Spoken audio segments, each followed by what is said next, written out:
¿Qué tal? Estamos aquí para hacer una síntesis de este caso 2 para que podamos trabajar en equipo en el grupo. Entonces, bueno, este caso 2 es sobre la política social en México. Recuerden que esta serie de casos están elaborados desde el Laboratorio de Análisis de Políticas Públicas para el Desarrollo Local del Campus León de la Universidad de Guanajuato. Sobre lo que es la política social, ¿no?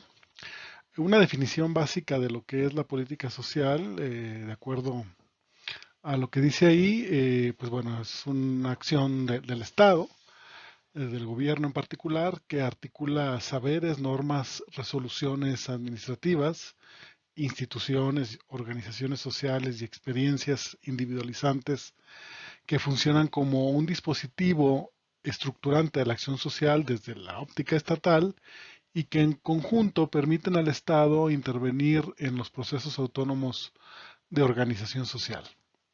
Obviamente con el tiempo la política con estas características ha cambiado, sobre todo en el siglo XX y lo que va de este siglo XXI. Y pues bueno, vamos a ver un poco de las características para el caso mexicano.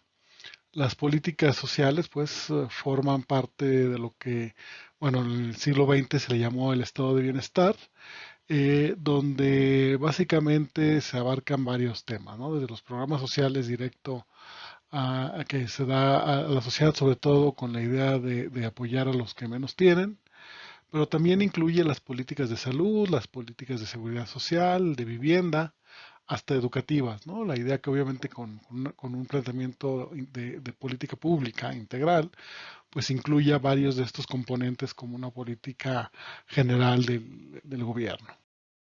Para el caso mexicano, digo, inclusive antes de lo que podríamos llamar es una política social, pero por lo menos es una política que es antecedente de lo que actualmente conocemos como política social, son todos aquellos apoyos, bueno, instituciones, servicios que el propio Estado generó en la época posrevolucionaria, particularmente en este periodo que va, aquí está marcado 1964-83, pero vámonos, también podemos irnos un poco más atrás, eh, donde el Estado, pues obviamente fue haciéndose cargo de varios servicios públicos, particularmente en materia de salud, en materia educativa, o que obviamente desde la Constitución del 17 esto estuvo marcado, pero obviamente en este periodo que está señalado tiene estas características, ¿no?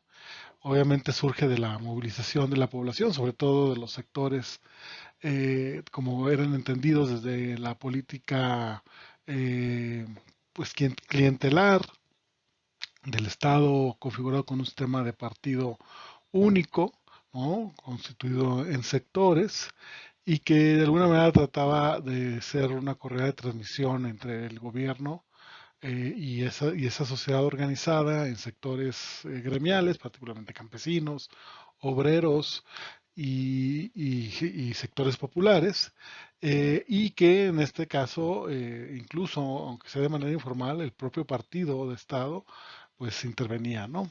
En ese sentido, se privilegia la organización como forma de optimizar la implementación de la política, es decir, se hacen llegar los apoyos al campo, en este caso a los obreros a través de inclusive del propio salario, de las prestaciones sociales, pero bueno, obviamente sabemos que esto, si bien se logra alcanzar sectores importantes de la población, hay sectores que están excluidos, ¿no? Sobre todo los no alineados con esta estructura política. El Estado financia totalmente, ejecuta la política desde un punto de vista y operativamente hablando, perdón, centralizado en términos territoriales y obviamente en términos administrativos, donde obviamente los estados y municipios poco tenían de intervenir en esta política y obviamente esto generó un gasto social creciente, ¿no? Las prioridades de esta política pues fue el desarrollo de un modelo, bueno, alrededor del modelo de sustitución de importaciones en términos económicos o del modelo de desarrollo económico, inversión, decíamos, en servicios sociales, ampliación de cobertura e inversión en salud, vivienda, educación y previsión, y la política social está disociada de la política económica, es decir, independientemente de los ciclos, de las crisis económicas, el Estado seguía manteniendo estos apoyos, ¿no? Eran políticas de subsidio, sobre todo a canasta básica y otros satisfactores sociales, sobre todo a través, como decíamos, de un manejo corporativo. En términos de el cambio que sucedió, sobre todo lo que, bueno, muchos llaman como el periodo de la transición política, peyorativamente algunos le llaman del periodo neoliberal, esto cambia, ¿no? La retirada del Estado en materia social, como lo venía haciendo en el modelo desarrollista que entró en crisis por la crisis fiscal del Estado, por ahí siguiendo a Luis F. Aguilar, como él la llama. Pues bueno, cambió la política social particularmente, sobre todo con las siguientes características. Financiamiento de políticas supeditado a un aporte por parte de los beneficiarios. Ahí están los programas de solidaridad, por ejemplo, que para, por ejemplo, pavimentar una calle en zonas marginadas, luego requerían, si bien no de dinero, sí de obra, mano de obra por parte de la comunidad, ¿no? O programas como 3 por 1, ¿no? Es decir, de estos que tiene que ver con los migrantes, con el dinero que envían los migrantes a las personas en poblaciones específicas, sobre todo rurales. El municipio o el gobierno estatal o en su momento el federal también tuvo esquemas de estos, pues bueno, invertía el Estado frente a 2 veces o 3 a lo que invertía la población a través de esas remesas, por ejemplo. Privatización de la implementación de las políticas sociales.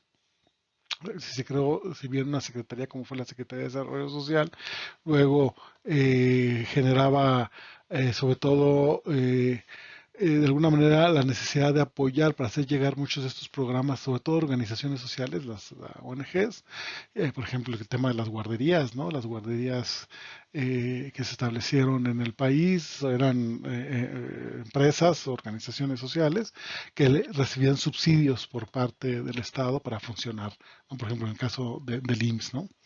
Política social subvencionada a la económica, es decir, aquí sí el ciclo económico, sobre todo los indicadores macroeconómicos, pues bueno, pesaban sobre las decisiones de política social, sobre todo la parte de inversiones. Los beneficios son entregados a través de subsidios individuales, focalizados se les llama, ¿no? Oportunidades, progresa, básicamente eran apoyos económicos que se le daban de forma individualizada a poblaciones identificadas con ciertas vulnerabilidades, ¿no? Se generaron estos esquemas de entender diferentes tipos de pobreza, pero por ejemplo estos programas sociales como Progresa no solamente daban dinero, sino que también eran apoyos condicionados a cumplir otra serie de servicios que redundaban en capacidades y funcionamientos de las propias personas, como son la parte educativa, ¿no? Las becas a los niños de las familias, no, es decir, no solamente la familia recibía dinero de apoyo, sino también becas para los niños asociadas obviamente a la propia asistencia de los niños a la escuela y servicios de salud, ¿no? Es decir, el apoyo económico de la familia estaba condicionado a que los niños fueran a la escuela y que la familia fuera a chequeo médico de manera regular. Una descentralización administrativa, sobre todo a nivel estatal y municipal, apoyando, es decir, si bien no se le cedía la política social, sí se colaboraba mucho al nivel local para su implementación y obviamente de manera subsidiaria con otras políticas sociales a nivel estatal y municipal que se fueron también diseñando. Gasto social minimizado en función de los criterios económicos, como ya decíamos. Las prioridades de política es privilegiar el acceso individual a los beneficios de la política, focalización, como ya lo decíamos, a los sectores más marginados, y no desaparece totalmente el manejo clientelar de los servicios sociales. 2018 habría que ver si efectivamente es un cambio, ¿no? Yo ahí pongo a nivel de preguntas si esto es un vuelta al desarrollismo, clientelar o paternalista, o seguimos de alguna manera con el mismo esquema del periodo que el actual presidente Andrés Manuel López Obrador llama como periodo neoliberal, ¿no? Que, para no llamarlo de forma peyorativa, podemos decir de la transición política. Lo que sí tenemos son estas características, ¿no? de los programas sociales que se tienen a partir de 2018 a la fecha. Uno, se trata de transferencias monetarias directas sin condicionamiento, ¿no? A diferencia de lo que pasaba en el periodo anterior. Se utilizan estructuras paralelas para su administración central. Está fuertemente centralizado, pero no necesariamente se utiliza, por ejemplo, en este caso, la Secretaría de Desarrollo Social le dio paso a la ahora llamada Secretaría de Bienestar, pero sobre todo se utilizan una estructura paralela llamada servidores de la nación, que son los que entregan estos servicios y estos apoyos directamente a las personas. Para financiarla se tuvieron que desaparecer fideicomisos públicos. En este caso, ante la situación de crítica económica del mundo y obviamente las finanzas públicas en México, se echó mano de dinero, particularmente de una estructura financiera que históricamente ha estado ahí en la administración pública mexicana, que son los fideicomisos, para apoyar pues varios temas, ¿no? La ciencia entre ellos, desastres, víctimas, etcétera. Todo eso se desapareció para poder tener esos recursos a mano del gobierno y poderlo financiar los proyectos sociales, los programas sociales del gobierno. Y bueno, al principio de este gobierno se puso en la Constitución la obligación del Estado mexicano a dar esos programas y la gente a tenerlos, ¿no? Se elevó a materia constitucional. La prioridad de estas políticas públicas es que se privilegia el acceso individual a los beneficios de la política, un poco aquí no cambia con respecto al anterior. Universalismo parcial, porque se le entrega, pues bueno, por ejemplo, el caso de adultos mayores a todos los adultos, pero bueno, no, aquí y obviamente pues apoya igual a adultos mayores con necesidad y otros que a veces no necesariamente la tienen, ¿no? O los jóvenes, por ejemplo, pues a todos, nada más con ciertas características que precisamente el ejercicio quiere hacer notar. En este caso, el ejercicio que van a hacer ustedes. No desaparecen totalmente el añejo tampoco clientelismo, ni más bien no se elimina totalmente, porque vemos que es manejado a veces también políticamente estos programas sociales. Eh, los especialistas en general, hablando más allá de los periodos acá en México, los especialistas en política pública dicen lo siguiente. Hay tres funciones y tres metas de la política social. Por un lado, dotar a la población de capital humano, realizar acciones compensatorias y contribuir a asegurar la cohesión social, ¿no? Como funciones. Como metas, la búsqueda de la equidad social, la eliminación de la pobreza y maximizar el bienestar. Pues la idea es básicamente si esto se está logrando con los actuales programas sociales, un poco hacia allá que quiero que vayamos trabajando. En términos de algunas características, ¿no? Los temas del enfoque desarrollista de la mitad del siglo XX hasta los años 80 en México o en América Latina encontramos muchas de estas características. Tenemos una institucionalidad de monopolio estatal centralista, una lógica de toma de decisiones burocrática, financiamiento totalmente estatal. El objetivo es universalismo de la oferta, ¿no? Decíamos que los subsidios, pues finalmente se apoya a la canasta básica y eso beneficia a pobres y ricos en términos generales, en términos de los beneficios de los propios apoyos.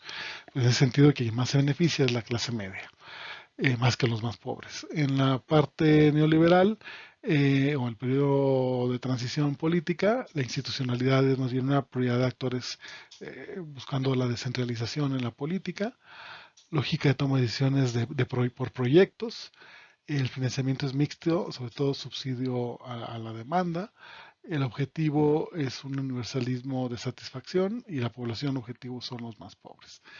¿Qué características tiene la política social post-neoliberal, si así le podemos llamar a la que actualmente existe en México? Es parte de lo que tendremos que contestar.